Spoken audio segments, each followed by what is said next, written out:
Hello everyone, in this video I'm going to be talking about the filter function.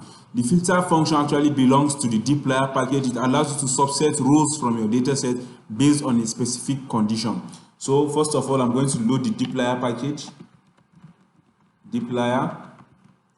Then I'm going to be using the diamonds dataset, which is in the ggplot2 package, and I'll assign it to a new variable, data.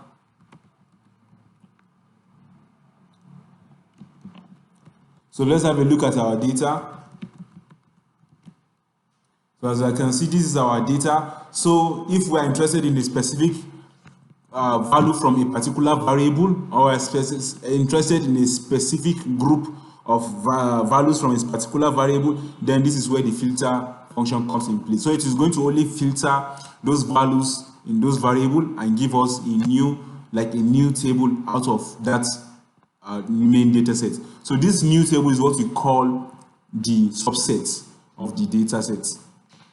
So now we're interested in finding prices of diamonds below 300.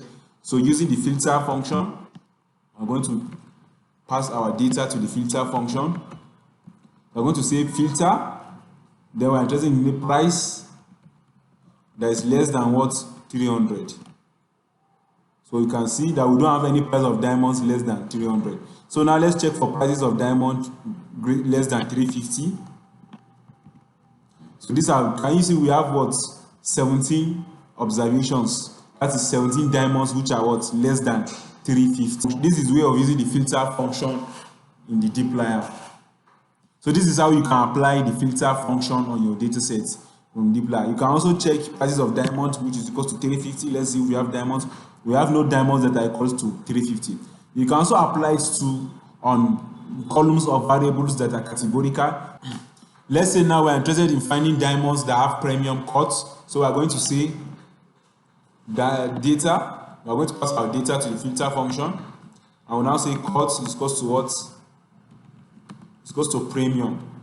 So always take note, you have to write the value exactly as the value is in the column. So as you can see, I have what? Premium diamonds all true. So this is another way of using the filter function with categorical variables. I can also check to see if the diamonds, I'm interested in diamonds that don't have premium cuts. So let's check for diamonds without premium cuts.